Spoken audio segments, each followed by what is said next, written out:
They called him the Diesel. Crank up that diesel. Let's go. He leaned across the table and he goes, "You need to get me back there. I'll make you famous." And to Riggins, good hole. He's got the first down to the 40. He's gone. The 35, the 30, the 20. He's gone. He's gone. It's Riggo The Diesel. Well, hello, welcome to Riggo The Diesel. I am that guy, John Riggins. Joining me, as he always does, Larry Michael. This is season 2, episode 44. Just a coincidence, actually. And we're very, we're kind of mixed emotions here really today. The reason we're having guests on, and our first one would be Donnie Warren, is obviously everybody's heard that Joe Bugel, the great line coach of the Burgundy and Gold, passed away, I think, this past Sunday. And with no further ado, Donnie, thank you for joining us. I know that it wasn't that long ago. I would say within the last month or so, didn't you and some of my former teammates and guys that you played with a lot longer than I did, you guys had a phone call with Joe, didn't you? Yes, we did. Yeah, I'm going to say it's probably been 3 weeks ago. Russ Grimm set it up, and he said, he talked to Brenda, and he thought that things might not be going very well with them. And so we decided to all get together, give him a phone call and on a Zoom call, and get together with him. And he looked great. He looked fantastic in that call. He was definitely, he didn't know who I was. I don't think he knew who Bazo was, but I think he remembered, Grimmy and Jake. You might want to touch that with Bazo too, but I'm pretty sure he didn't remember who I was, but that's all understandable. But it was a great talk, and I thought he was in good spirits. Well, that's what counts. Donnie, go back when you recall, because you're one of the original Hogs. Now I'm an honorary Hog, which no matter, that means I'm not what you guys are or were. And I'm wondering, when you go all the way back, because you also had to be in the passing, when we separated, the offensive line went with Joe, and they separated and was in, and I think they drew a partition between the two rooms, and you were in there. But obviously when you practice, and particularly when it was, run drills and all that stuff, Joe was your mentor at that time. So you actually had numerous coaches. What struck you? Do you recall the first time that you laid eyes on Joe Bugel? Is there anything that sticks out in your mind? It wasn't the first time that I saw Buggs. Buggs is a tough coach. He coaches hard. I've been in this business for a long time, and you guys know that. I've been scouting and stuff like that, and over the years, this guy, in my opinion, is the best offensive line coach I've ever been around. And it has to do with how we were taught the game, how we were supposed to play the game, which was full tilt, hard out, practicing your balls off, hard. But I mean, we really, it basically took a bunch of misfits and that were drafted, and we were all young, and he forced us to practice hard, to play hard, to not let anybody down on that offensive line. I think nowadays a lot of players go out there and they play for themselves. I was more worried about letting Jake, Bazo, Russ, Buggs, Coach Gibbs, letting all you guys down. That's what he taught me. Such a great teacher as far as footwork, base, balance, throwing your hands, line splits. And, you'll be one of the best to know that as far as line splits. I mean, you got to see it. You got to see nothing but asses and line splits. I don't know if that's good or bad, but he was one of the best at it. And if you remember correctly, Riggo, I can remember in camp where the offensive line, after the ball was snapped, they would have to sprint 15 to 20 yards downfield. And that's what Buggs always practiced. He practiced that hard because whether the ball came out from the running back, picking guys off of you that were getting extra hits on you, he just played the game the way you're supposed to coach the game. And that was full tilt, all out, great technique. Donnie, people from both generations, both tours of duty, so to speak, Joe Bugel in the first go-around with you all, and then the second go-around, have mentioned him being the ideal go-between with Coach Gibbs in a lot of regards. Could you speak on that, and what was his kind of role there? Because he had an influence on both. He had an influence clearly on the players, and he had an influence on the coaching side as well. Oh, that's a definite, Larry. He definitely, Russ and everybody knew that they could go to Buggs, and Buggs would deliver the message correctly to Joe for Joe to agree upon it or whatever. So many times you have coaches going to the head man, and Joe Gibbs respected Buggs so much. For what he did, how he ran his line, that anytime Buggs came to him, he was listening to him. That's for darn sure. Donnie, we appreciate you. John, I think we've got somebody standing by to join us. Right now we're joined by Joe Jacoby, one of Joe Bugel's one of his students for many years, and obviously Joe, I'm sure, was disappointed till his last breath on Sunday. Joe Jacoby is not in the Hall of Fame, but Joe, thanks for giving us some time and contributing to a remembrance of the great Coach Joe Bugel. What's the one thing that sticks out in your mind most about Buggs, Joe? Oh gosh, one thing, Buggs. I would say probably his colorful language. That would be a good start. I agree with that. I was going to say, to me, Joe was a man of many hats in a strange sort of way. He was when he was just being, I guess, who Joe Bugel is, he was one of the most charming men that you would ever be around. But when he was on a practice field, he was not the same guy by a long shot, was he? I mean, we always watch those movies, Jekyll and Hyde. Joe Bugel was a perfect example of that. What you just mentioned, off the field and on the field. I mean, my first year playing underneath him, I thought my name had changed. But we kid and all that, and that's great that we could kid. Those are great memories we have of Buggs. And I have a lot of fond memories. I'm pretty sure you do too, John. He's in the meeting with us and stuff like that.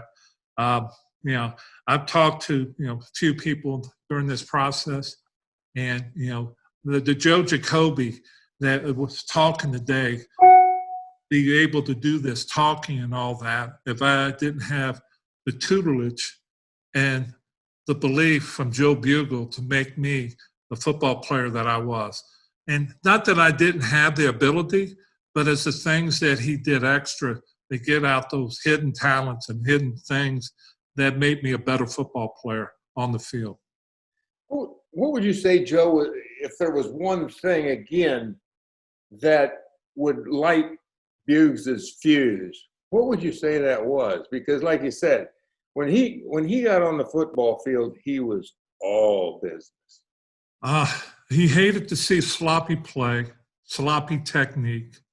I was thinking about all the different things. And the famous one that we had at Redskins Park where he blew up in the meeting with us, and you guys are sitting next door, and Right. he's ripping the film through the projector. He's kicking and throwing desks and stuff. Well, the film we were watching wasn't even us. It was our opponent, upcoming opponent. We're watching the defense, and he got mad at the other team's offensive line, and he thought it was us. He started yelling our names and stuff. But that's how intense he was. And, he ran the playback 27 times, and he was yelling at me at all those times. And it wasn't even me on the film, because he's watching the footwork. He didn't pay attention to the colors of the jerseys, and he's watching the feet. And that's the type of coach he was.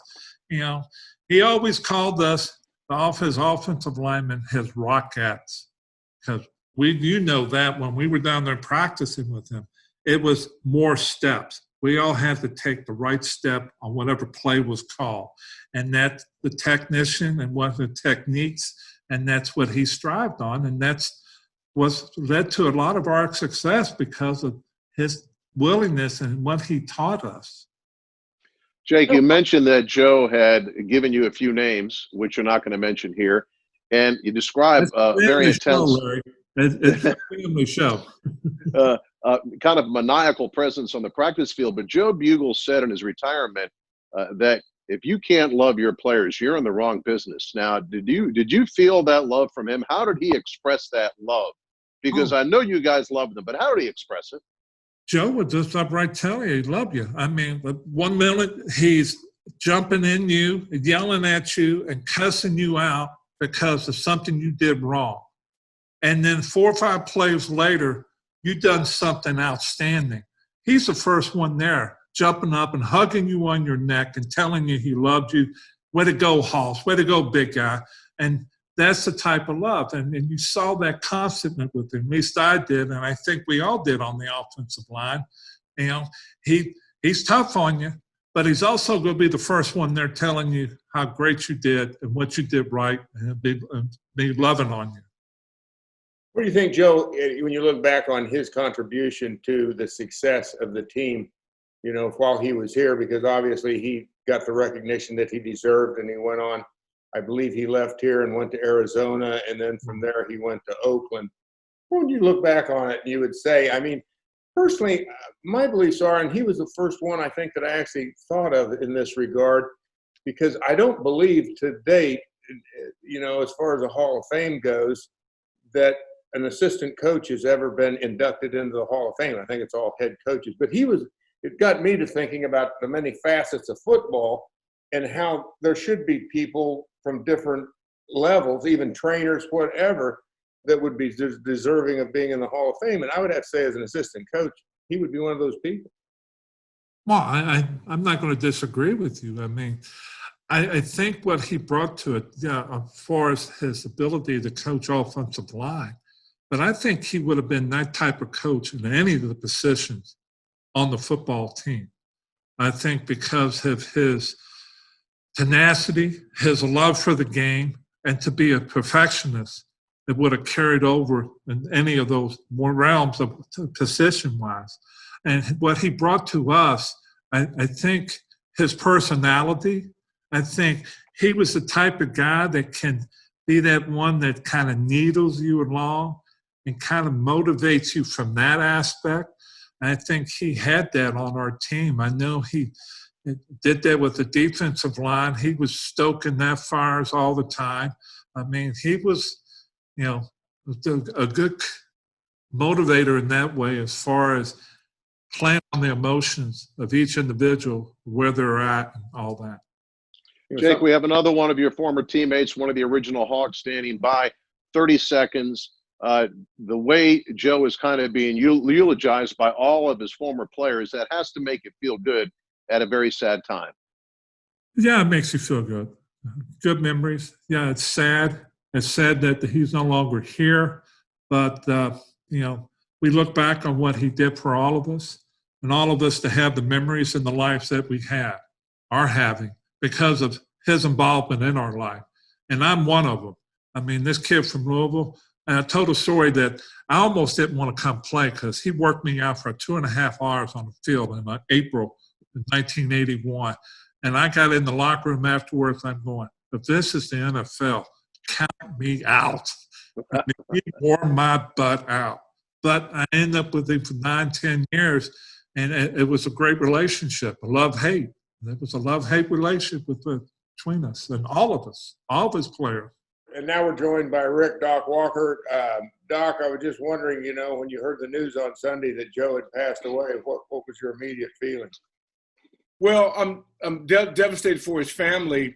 If he was in pain, I'm glad that he's out of pain, and just privileged to have had an opportunity to just be a part of what he represented. I mean, I was one of the lucky ones. When you think about Joe Bugel, Doc, I mean, is there any one moment that you can recall? Because with Joe, he was such a personality, there would be so many, but is there any one thing that sticks out in your mind of, say, one of his? Unfortunately, I can't share it. The FCC wouldn't let me get it through.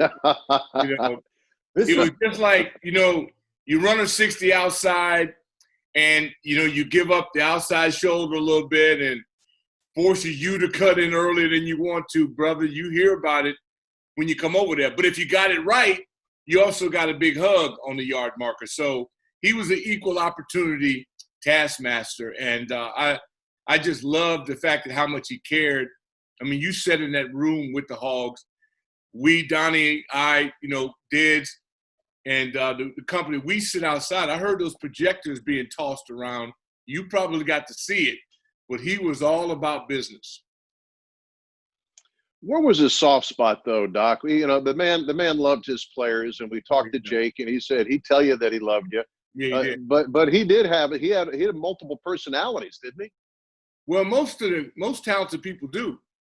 I mean, only an idiot plays in one track. I mean, the guy had a multitude of. It was what did he need to be to get the job done? If he needed to go by the fireside lounge with us and have one, he's capable. But he also was always in charge. And I just admired how dominant he was, but yet he never superseded Joe. I mean, and that's a real soldier. He was a true soldier, but without what he brought to the table and what Wayne Sevier brought to the table and Richie Pettibone, those three guys had an edge about them that I think we were attracted to. And they kept it real, and they were great communicators. They didn't kiss you behind. They helped you, and they told you would help you get better. And most of the NFL coaches can't touch them. Doc, what would you say, talking about Joe Bugel, that, because let's face it, coaches are nothing more than teachers. Right. They teach something different as a rule. But obviously, he was a great instructor, a great teacher. When you look at him, what were his traits that you go, something, this is why he was so successful? Riggo, the best teachers you had in school were the ones that made you understand the subject matter. And they didn't make you feel dumb for not understanding it. He's a super communicator. I don't know how you felt. There was nothing I couldn't talk to him about. And like, I've had bad coaches, a lot of bad ones. And they tell you, just go in there and kick his behind. And you go, well, how? They had no idea how to help you do it. He's one of the rare breeds that technically he was sound. Hands, feet, eyes. So he was a terrific teacher. And then he could throw the hot sauce on you and MF you and get you to go try to kill somebody that was bigger and stronger than you were. That, to me, is a great teacher. I said this, Joe Bugel would have been a great general had he had coaches like himself backing him. That's why he wasn't successful, because he didn't have Joe Bugels on his staff. Joe Gibbs had more than one guy with these unusual talents, and that's why I think Joe was untouchable. Doc, you are the master of the nicknames, as we know, and the ultimate group was the Hogs. And you had Stark, you had a lot of personalities there that kind of got that pot stirring. But when Joe Bugel realized what it was becoming, did he embrace it? Did he ever shy away from it? What was his opinion of what was happening with the persona of the Hogs?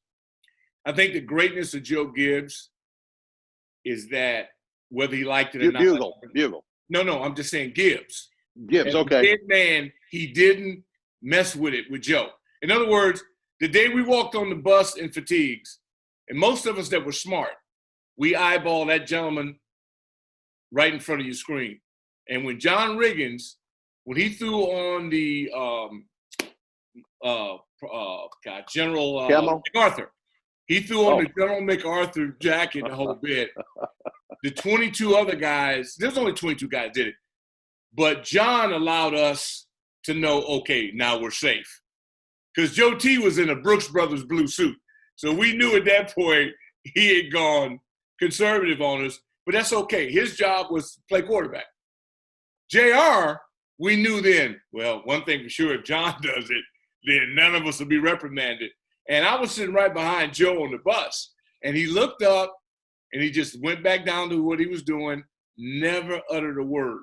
And then if we fast forward after the game, the next week I went by his office. I said, I just got to know, what was going through your mind? And he said, he looked up and saw us, and he just said, this better work.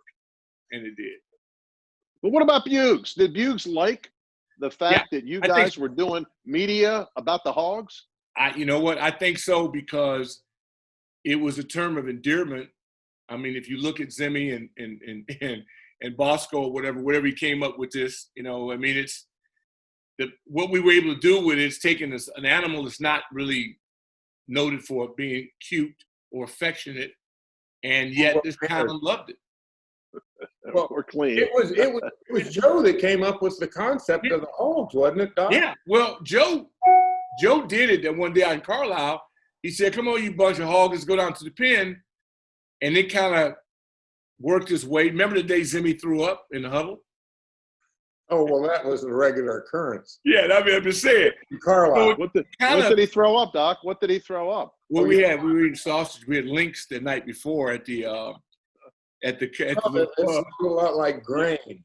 Yeah, it looked like grain. It was. You would get out of a hog. And then the thing that he did that put Russ Grimm to me in Hall of Fame status way before he was inducted, he went down and got a good chunk and ate it over. And I just thought, how do you not love this guy? That's impossible not to love that guy. What's Joe Bugel's lasting legacy in the National Football League, Doc, as we wrap it up with you? I just think, Larry, it'll be as one of the greatest offensive line coaches in NFL history. Well, on this somber occasion, we're very pleased to be able to have Casey Rabach on with us to give his opinion of what it was like to work with Joe Bugel over the years. And Casey, because you got Joe Bugel 2.0, and I know you've probably talked to some of the Hogs in the past. Did you feel, based on the information you probably got from talking to Russ Grimm or Joe Jacoby, Jeff Bostic, that you got much of a different mentor than they had because he might have been mellow by the time he got to you? Well, if he was mellow by the time he got to me, I'd hate to see what those guys went through. No, it sounds like Joe was, Joe didn't change for anybody. He was still the guy that demanded perfection day in and day out, that, cussed more than he used normal vocabulary, would throw tirades across the room, no doubt. But then there's also the other side of Joe that I was lucky enough to meet was, that soft side of Joe. When he was around his girls or Brenda, he was the biggest pussycat out there, and you're like, golly, this is the guy that just chewed my ass, 30 minutes ago. But no, I definitely got. I think 2.0 Joe was pretty similar to Joe 1.0 for sure. I would also like to ask you, based on your experience over the years, you've had a lot of coaches, no doubt. And you've probably had coaches that, of a similar, I had anyway in college, coaches that certainly there was a lot of criticism and you kind of got an attitude a little bit about it. But I'm thinking what made Joe Bugel different is that, he came, as Doc just said, with a lot of hot sauce, but he had, sugar and cream too. And the fact that he knew what he was talking about, I think that when you actually understood where he was going with things is when you fully could appreciate and tolerate the tyrant in Joe. Well, 100%. When I, coming from Baltimore, it was definitely a different feel coaches wise. They approached it way different than how Coach Gibbs and Coach Bugel approached coaching styles. But when I entered free agency in 2005, as soon as I knew Washington, I was ready to go. I was so happy to be there. And the thing with like Joe Gibbs and Bugs is that they had that history. They already came with validated, so to speak. So you knew you're going to get coached hard. You knew they're going to kind of be old school kind of individuals. But that didn't matter to me at all, because you knew what they were capable of doing. And I think firsthand, just sitting down with Coach Bugel in his office one-on-one, going over blitz reels or going over run tapes or whatever, the guy was way smarter than a lot of people gave him credit for. Not only offensive side, but defensive side. I think he taught me more about football in the 5 years we had together than I learned at any time throughout my playing career. Just how defenses work, how offenses work, why we do certain things. And the tirades, that was just part of being in business with them. They were often, and they were fierce sometimes, but that he loved the hell out of each and every one of us that played for him, because each and every day he'd finish a meeting, never on a sour note, but on a good note, and would always had that loving feeling from Coach Bugs. Casey, your time there, Joe Bugel was 40 years older than you guys. What was it about him that made him be able to relate to your group, you and Randy and Chris and all the guys, Jansen, 40 years younger than him. But what was it about him that made him relatable to your generation? I think just football in general. I think football is the common bond and the want and willing to win football games. I mean, I think it's the saying is, without history due to repeat, or whatever, how it goes exactly. But, listening to how they did it the right way back in the day, fine, let's do it that way. All we wanted to do was win football games. And if Coach Gibbs and Coach Bugel had a plan, we're full in and full on, football, I don't care how old you are or how young you are. I can go up and talk to my son's football team, and we can have that's 30-year age gap there. We can talk, and football unites us and brings us together. So I think it's all it doesn't matter the age, doesn't matter the experience. It's all always having the same goal in mind that brought us together. Did you ever get the feeling that he played favorites? I think he had his guys that he really enjoyed and really related to, and a young guy that he really wanted out of. That room, he always says special. Our offensive line room, this is a special group. And if you were in his special group, the 9-10 guys that were there on game day ready to go to war for him, they were everything to him. And there was a few guys that would come along that, that the front office would put in that room that Joe, I don't know, was too happy about, and didn't make it as easy transition for them, so to speak. But if I gotta speak up though, if that kid showed, or that player showed that he can handle it and can produce, Bugs loved him just like the rest of us. That's for damn sure. We appreciate your time, Casey. And as Bugs would say, thanks, stud. Thanks, stud. Well, we're now joined by my old teammate, Jeff Bostic. Jeff, thanks for coming on and paying your respects to Joe Bugel here on the podcast, Riggo The Diesel. You think about, you've got, I don't know how many stories, Jeff, because I think of all the players, you've probably got the most stories to tell about Joe Bugel. Is there one in particular that sticks out in your mind that you will never, ever forget? He had so many of them, John, it would be hard to pick the top 10. Good point. You guys were in there when we'd have our general meeting, and then when the offense split up, they'd pull that petition at Old Redskin Park, and we'd be over there with Bugel, and you guys would come down at lunch and say, y'all had a real entertaining meeting today. I spoke with Brenda Bugel maybe an hour and a half ago. She was so good, and she was so thankful that we had that Zoom conversation with Buggs about a month ago, and she was relieved. I could sense a relief from the passing. Obviously, you don't want to see somebody you love die, but you don't want them sitting here as a ghost of themselves. And, you know, the stories about Bugel, you know, the biggest whiner in Redskin history is Mark May. And he had missed the block, and Buggs was on the staff. Well, Mayday's over there telling him, I missed the block. So we kick a field goal, and I'm coming off the field, and I hear Buggs yelling, "He kicked your ass." And I'm like, who is he talking to? And then he said it again, and he was I said, who are you talking to? He said, I'm talking to you. And you know how he used to yell, you know, like a little guinea, little chicken or something. But I unbuttoned my helmet and I threw it at him from about 15 yards away. And I just left my helmet and went over and sat on the bench. And you'll love this, John, when he said, "Hey, Horace, you know I love you." I said, "You got a strange way of showing love." I said, "What you're going to do is when you watch the film tomorrow, you're going to owe me an apology."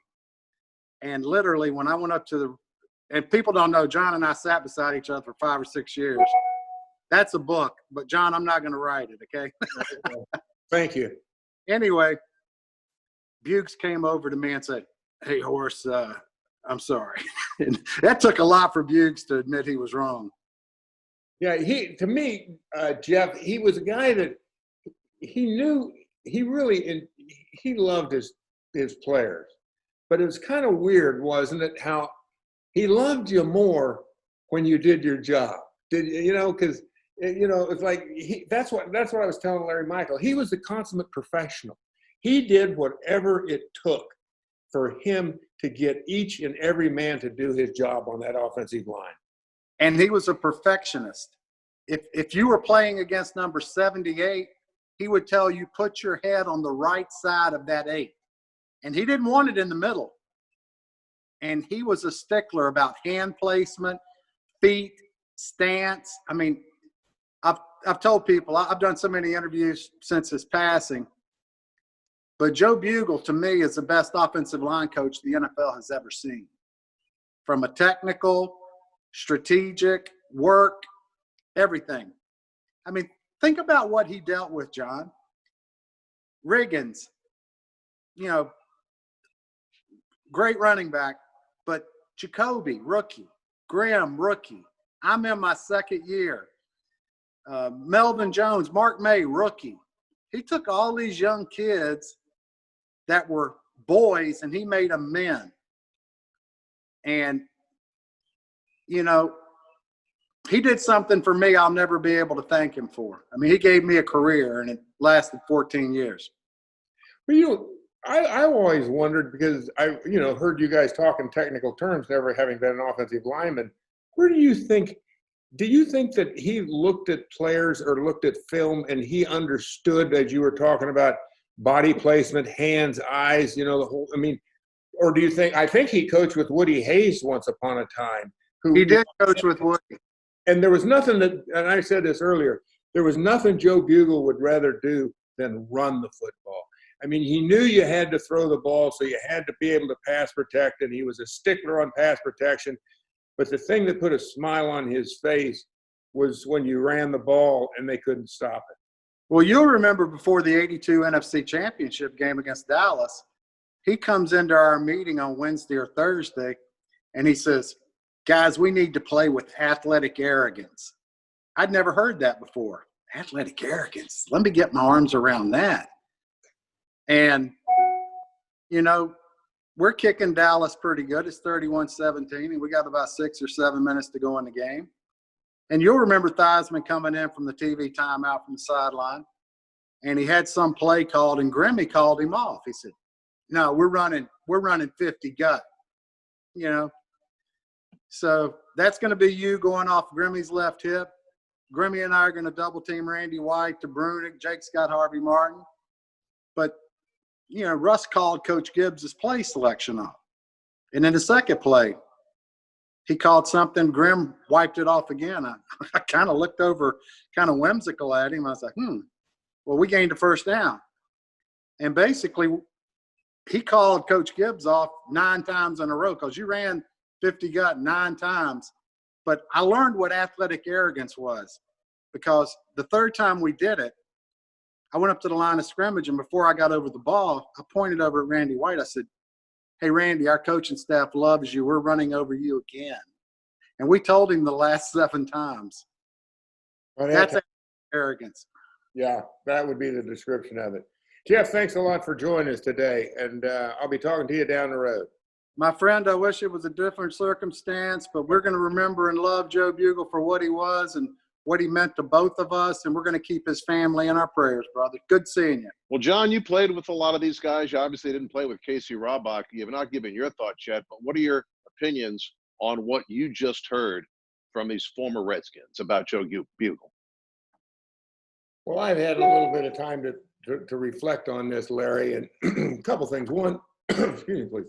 I just recently saw a documentary, and the name of it was Shackleton's Captain.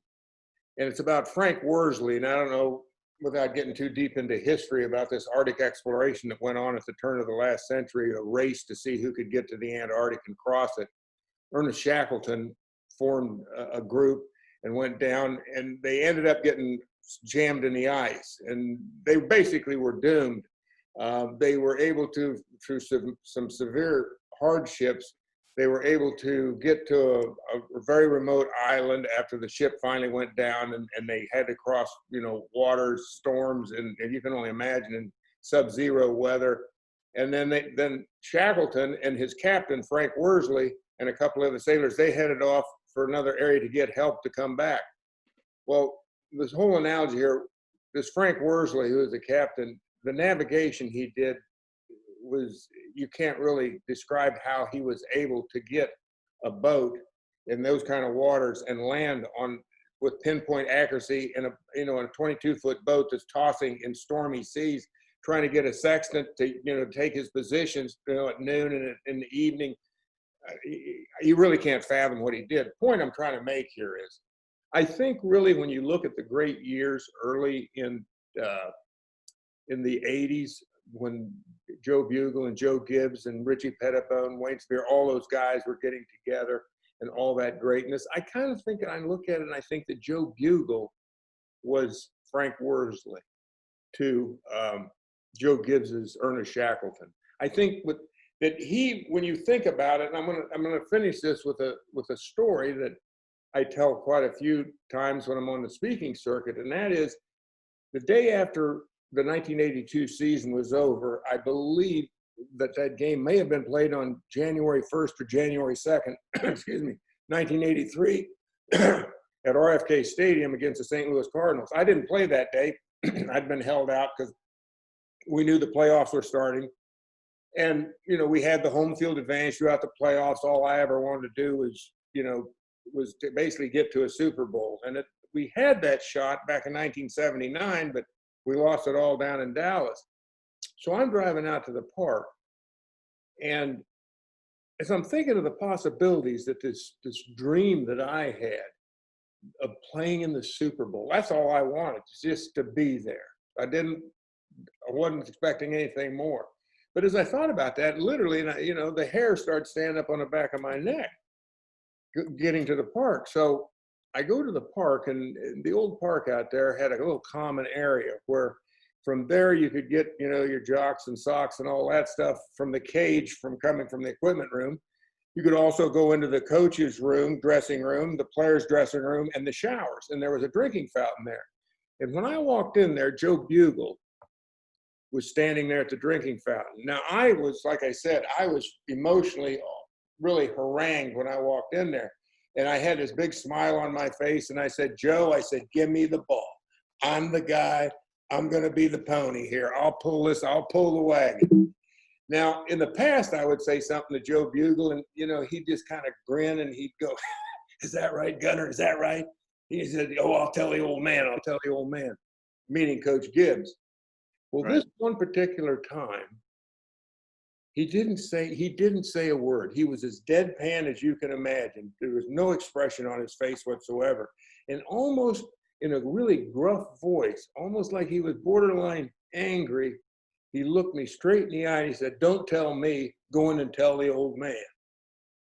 Meaning Gibbs, of course, who was in the coach's locker room. And I always wondered, you know, and it didn't occur to me till a couple of years ago, that because he used to be the guy, Don Bro was another one I'd talk to, and, you know, that's how messages got filtered back and forth. I forget who he had on.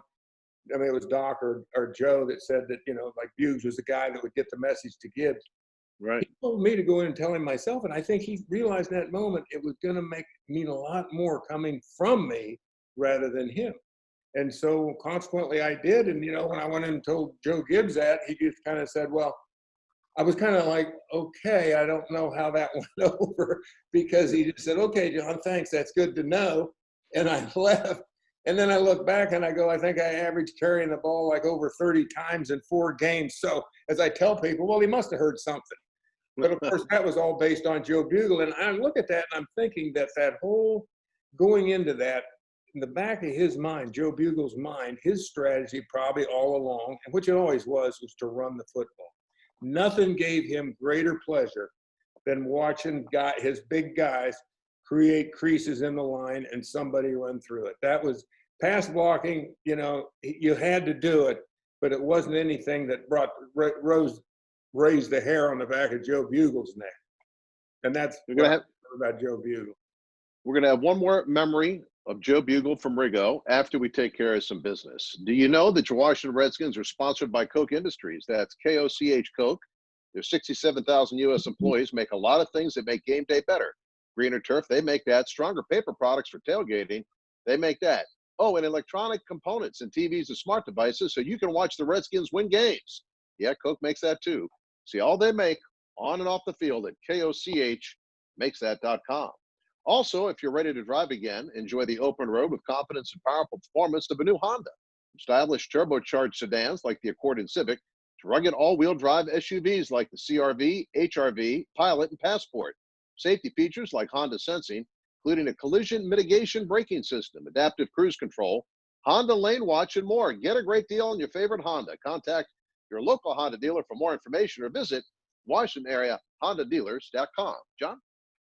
833-RIGGO-44. I repeat, 833-RIGGO-44. That's the number of O'Connor Plumbing. If you have a plumbing problem, give them a call. You will not be disappointed. 833-RIGGO-44. Larry? A couple more reminders, whether you're on the sidelines or the classroom, whether your chalkboard is for X's and O's or vocab words. The Redskins believe in the power of great teachers. That's why we're partnering with youth entrepreneurs to bring Washington, D.C. teachers the resources they deserve. In response to the coronavirus pandemic, Youth Entrepreneurs has launched Teach Everywhere, a place for teachers to call home while adjusting to teaching at home. The resource contains distant learning activities, resources, and tools, and a series of webinars from expert educators. Visit teacheverywhere.org to learn more. And 75 tons of game day trash and recyclables need to find a home. So when the final whistle blows, our team hits the field. As an official partner of the Redskins, RTS is connecting FedEx Field with smarter waste solutions to ensure a more sustainable and responsible approach to what's left behind at the end of games. RTS, a better waste company. Find out more at rts.com. Riggins. He's going to go all the way unless Blackwood can catch him, and he can't. They left the scoreboard up. I remember seeing Redskins 27, Dolphins 17. And it was that moment of truth where I went, damn, I'm a world champion. John, when he walked, he had a little bop to him. And besides that, he had the booty out there. They nicknamed him Chocolate Chip. Story time with Riggo. Well, Riggo, this has been a special edition of Riggo the Diesel, no doubt about that. And I think appropriately, maybe you have the final word, or maybe there's another Bugel story, or maybe just a final memory of Joe Bugel to wrap it up. Yeah, and I'm glad you said that, Larry, because really I look back on it, and Joe Bugel, to me, really ultimately, when you think about him, what he was paid to do by Jack Kent Cooke was to coach an offensive line to the best of their abilities. And, you know, when you think about it, he was what we all would like to be, a real true professional. He got the job done, and he had myriad ways of doing that. And we've heard from everybody that ever played for him, he wasn't a disciplinarian, but he was strict. He was demanding. He expected nothing less than, not perfection, excellence. He knew that you were going to make mistakes, but he didn't allow you to repeat those mistakes. He corrected everything that went out there. He was consistent, and he was consistent the way that he treated people. And I always thought it was kind of interesting, because he must have known, as Gibbs figured out years later, that, you know, I was a big prima donna. And so, I would used to set in. I told Joe Gibbs years ago, I mean, when we were, after a couple of years, I said, Joe, what am I doing when you're in here in the passing game? I sit back here in the corner, I sleep through it. I'm not getting anything out of this because I'm not in the passing game. So I convinced Joe to let me go over and watch the film with the line. And, you know, we would be over there watching, say, the game on, you know, the game, and it would be the tight shot, because when you're doing the passing game, you get the wide shot. Well, we'd have the tight shot, basically tackle to tackle or tight end to tackle, just so they could see what was going on in the running game. And I'll never forget, and it happened on numerous occasions, because you've heard how he would explode when somebody screwed something up. He would go, they'd run the play, and we'd watch, and next thing you know, right where the play was supposed to, where the action was supposed to be, the point of attack, there's a nice big crease, but El Riggo decides to go someplace else and, you know, get stopped for 0 gain, and here you might have made 5 or 6 yards. And Joe would just look back at me. He never once yelled. He would go, just didn't see it, huh, Gunner? That's all he did. And I look back on that now and I go, well, yeah, I guess he didn't really bear his fangs with me, and I'm very appreciative of it. But then again, I was only an honorary Hog, so he understood why. But yeah, he was a great guy, and he will be missed, that's for sure. Good job, John. We'll see you next week. Thank you, Aaron. Legendary assistant coach Joe Bugel was the architect behind the Redskins' dominant offensive lines in the 1980s. His Hogs stuffed opponents with power and precision. During his second stint in 2004, he groomed a new generation of outstanding linemen. Joe Bugel is his own monument. Our football team was unique. When we took the job here, make a long story short, the Cowboys are hated in Washington. We weren't even allowed to wear cowboy boots in the facility. So we came in knowing that was the game that you had to win every year. Those 2 games, when you play them down there and here, because that's what the fans expected. So you probably saw our greatest effort going against the Cowboys when we won that championship that afternoon at RFK. Grimm was the inspiration for the legend that grew around Washington's offensive line. They needed some kind of a nickname. Just looking at Russ Grimm and Jeff Bostic, short little chubby fellas, and I said, come on, you Hogs, let's get down here. And they kind of got a kick out of it, and it kind of spread throughout the team. When he first said it was just a statement. I mean, I didn't think anything about it. It was just a simple remark made during the course of a practice. It ended up that a little quote made it into the paper. No one would really think there's anything glamorous people want to be associated with Hogs. But when things come out that blue-collar guy can attach himself with, it goes off the chain. And this is exactly what happened with the Hogs. I love them Hogs. I love them Hogs. I love them Hogs. Yeah, I love them Hogs. The marketing capabilities of George Stark, who was the right tackle, sort of thought, you know what? In this era of merchandising and marketing, why not make T-shirts? George Stark, formulated Super Hogs Incorporated, 3 full-time employees, shirts, hats, a whole product line, and engagements. Why don't you turn around so we can get back here? Okay. We do what other companies do. They're just companies that are independent outside of football. I just thought that it was inappropriate that the Hog individuals be exploited by those who don't play. Company comes in, we want to pay you $2,000-$3,000 back then to put a tux on and stand next to a big pig in a farmyard. It was like, are you serious? The name got so big that restaurants would call us and say, we would love for you guys to come over for dinner on Thursday night at 7 o'clock and we'll pick up the tab. The Hogs were an exclusive group. Most Redskins failed to cut enough bacon. To become a member of the Hogs was a special thing. Hey guys, can I get in? No, get out of here. I mean, they don't even do it in a nice way. They just tell you no. You can't be a Hog. It was a training camp. I always looked at Russ Grimm. Russ Grimm, his nickname was Porky. He probably had the ugliest body for being such a great professional football player. He was the perfect pair, we called him. And one day we were sweating. He was all muddy and grimy. And I said, okay, you Hogs, let's get down here and start working. And all of a sudden everybody started laughing and it caught fire. And to get a nickname in the National Football League, if you're going to keep a nickname, you have to learn how to back it up because everybody's going to come in and butcher the Hogs. And you have to sell it among your own football team because there could be a lot of jealousies because the Hogs got a lot of publicity. But at that time, the Washington Redskins were all nicknamed. We had the Pearl Harbor Bunch, we had the Fun Bunch, we had the Smurfs. So the Hogs was just another niche right there. But that group, it's probably the closest group I think I'll ever be able to coach in the National Football League that I ever had a chance to coach.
Dear Novak, I like that our usage is updated monthly through the website, so I can see what we're using. Dear Novak, I have lived here for 11 years, and my power has only gone out once. Prices are reasonable, and communications are frequent. Dear Novak, you help protect the environment, offer excellent customer service, and help protect wildlife. Thank you, Novak. Thank you. Thank you. Novak, power you can count on. I'm Robert Wilkie, Secretary of the Department of Veterans Affairs. 155 years ago, President Lincoln called upon us to care for America's veterans.